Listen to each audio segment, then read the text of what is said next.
जी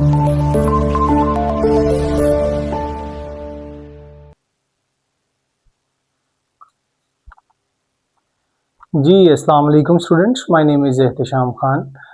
तो बेटा आज हम जो टॉपिक पढ़ने जा रहे हैं वो हमारा पिछला ही टॉपिक था, प्रोसेस मैनेजमेंट इन ऑपरेटिंग सिस्टम। इसका सब टॉपिक है that is process scheduling concept.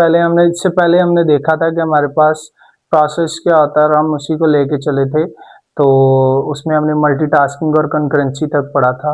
तो आज हम देखने जा रहे हैं बेसिकली प्रोसेस स्केजुलिंग कॉन्सेप्ट क्या होता है। देखिए बेटा, हम तो देख रहे होते हैं कि हमारा जो प्रोसेस है या जो एट द सेम टाइम जो प्रोसेसेस चल रहे हैं, हमें लग रहा होता है कि वो सारे process at the same time एक ही टाइम पे वर्किंग कर रहे हैं, लेकिन ऐसा नहीं होता। सीपीयू जो होता है वो एक एक प्रोसेस को सेपरेटली परफॉर्म करवाता है। अगर हम यहाँ पे आते हैं तो कहता है when the CPU can not run all process at the same time. कहता है जब आपका सीपीयू सारे प्रोसेस को एक टाइम पे रन नहीं कर सकता, द ओएस मस्ट डिसाइड। अब ओएस डिसाइड करता है, ऑपरेटिंग सिस्टम डिसाइड करता है कि how which process run first. कैसे पता लगेगा कौन सा प्रोसेस पहले चलना है और how long each process should run. और हमें कैसे पता चलेगा कि हर प्रोसेस जो है उसे चलना ही चलना है। तो उसके लिए हमारे पास स्केजुलिंग टेक्निक्स हैं, जिसमें हमारे पास सबसे पहले है तो बहुत सारी डिफरेंट स्केजुलिंग टेक्निक्स है, लेकिन जो हम पढ़ने जा रहे हैं वो सिर्फ हम FCFS पढ़ने जा रहे हैं। We will explore only one of the simplest scheduling tool, that is first come first serve। पहले आओ पहले पाओ।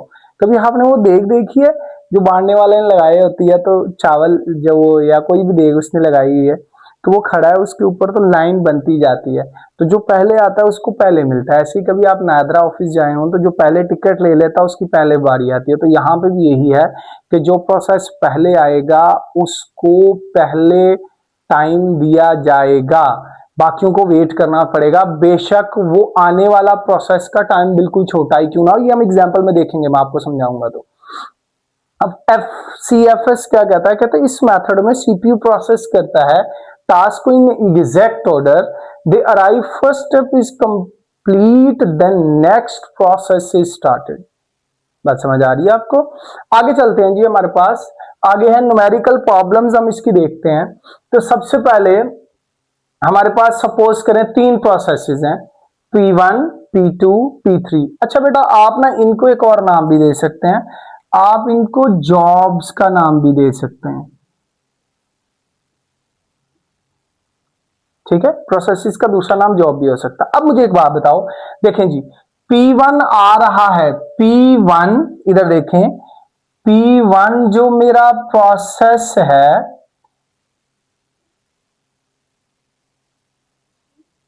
जो मेरा P1 प्रोसेस है, इसका अराइवल टाइम क्या है बताएं बेटा?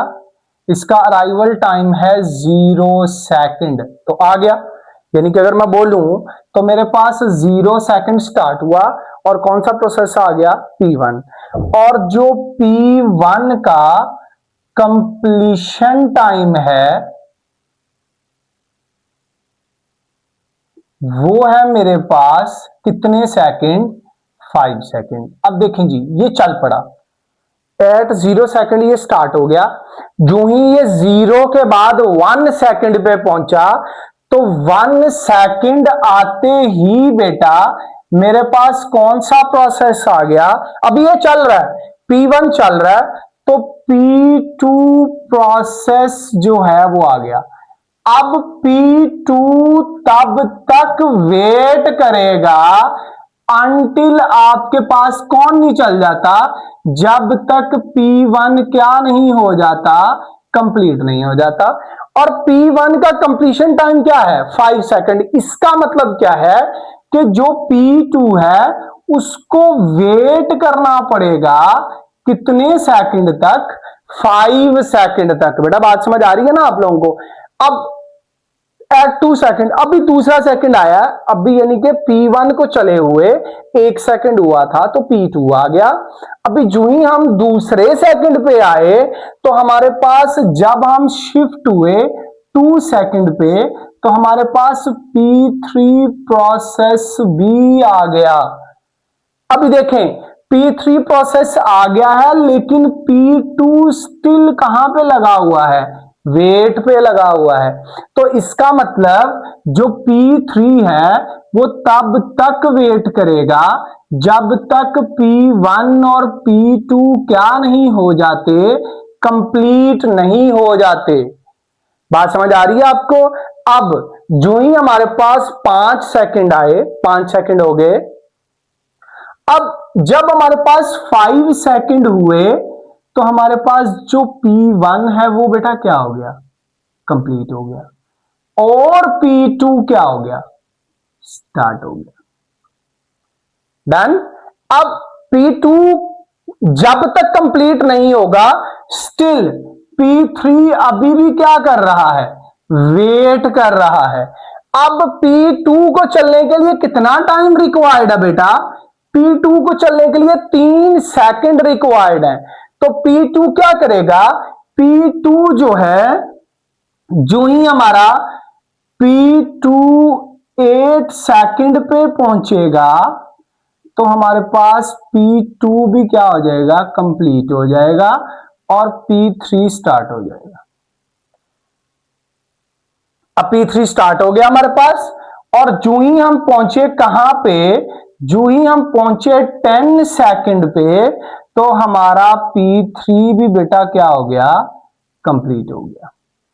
अब देखें, हम यहां पे आते हैं, बड़ी आसान सी चीज थी ये कि P1 जो है वो जब स्टार्ट हुआ तो 1 सेकंड हुए थे तो P2 आ गया, 2 सेकंड हुए थे तो P3 आ गया, लेकिन दोनों को तब तक वेट करना पड़ा जब तक 5 सेकंड कंप्लीट नहीं हो जाते, और जो ही 5 सेकंड कंप्लीट हुए तो तब ये स्टार्ट हो गया। अभी ये स्टिल वेट में है, और जो ही 8 सेकंड कंप्लीट हुए तो 8 सेकंड के बाद 2 सेकंड ये लगाएगा और ये काम कंप्लीट हो जाएगा।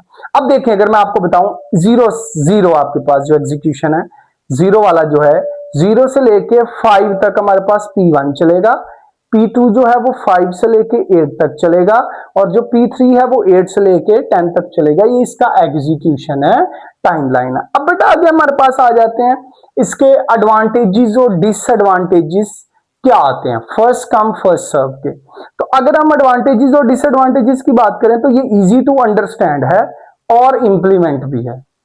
फिर हर प्रोसेस अपने एग्जैक्ट ऑर्डर में परफॉर्म किया जाएगा। अगर सपोज करें मेरे पास P1 आया है, P2 आया है, P3 आया है, P4 आया है, P5 आया है, P6 आया है, तो ये सारे अपने एग्जैक्ट ऑर्डर में परफॉर्म करेंगे अनटिल अगर आपके पास VVIP प्रोसेस नहीं आ जाता, तब तक, वरना ये हर प्रोसेस अपने अकॉर्डिंग काम करेगा। उसके बाद नो प्रोसेस स्किप, कोई भी किसी भी तरह का आपने देखा कोई प्रोसेस हमने स्किप नहीं किया। अब एक काम होता है कि देखें, इस प्रोसेस को चाहिए था हमारे पास 2 सेकंड, लेकिन इस प्रोसेस को वेट करना पड़ा 8 सेकंड। तो कहता है कि ये थोड़ा सा जो है ना, शॉर्ट प्रोसेस को थोड़ा लॉन्ग टाइम वेट करना पड़ा, और उससे सिस्टम की एफिशिएंसी के ऊपर भी क्या आता है, थोड़ा सा फर्क पड़ता है। तो बेटा ये हमारे पास था कि प्रोसेस स्केड्यूल कैसे होता है और रन कैसे होता है। बात समझ आ गई?